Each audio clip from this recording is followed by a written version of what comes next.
TK. Dunia pisani mama iki TK Jojo. Yo Mr. Kawere. Yo TK. Anizindika ayi wataka wanda TK. Nela mota pamba nikataka wanda Dangerous parasi.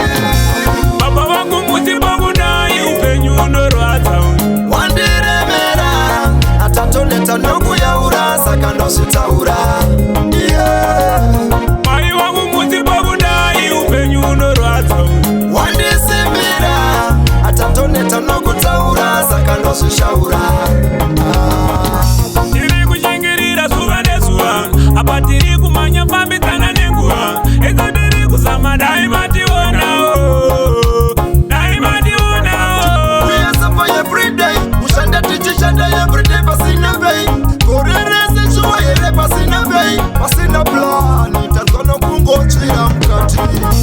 Baba wangu mutibangu nayi upenyuno rwata Wandire mera atatoleta ndugu ya urasa kando sitaura.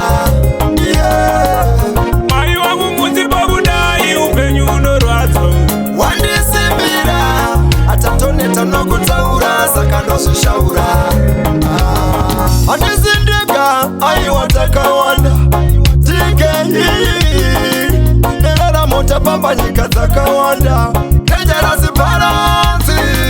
Kufira kwa mtare kuna buda kuwarare Chaka isenga na moga futiti zingarare Isuta tambura itaoka kutiti fare Anoenda vangwe itati sazare Baba wangu mutibangu nayi upenyuno rwata Wandire mera atatoleta ndugu ya urasa kando sitaura.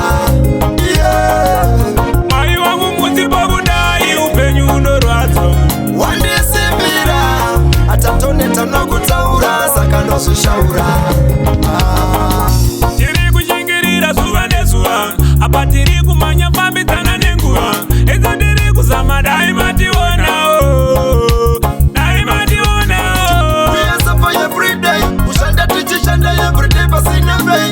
Korere shuwa yere pasina bay. Pasina plan. Itanzono kungochira mkati. Baba wangu mutibangu nayi upenyuno rwata Wandire mera ndugu ya urasa kando sitaura. Mai wangu mutibangu nayi upenyuno rwata Wandisimira ndugu ta urasa kando sishaura. Kuna buda kuwarare Namoka futiti zingarare Chaoka kutiti fare Anoenda vangwe ichati sazare Chitike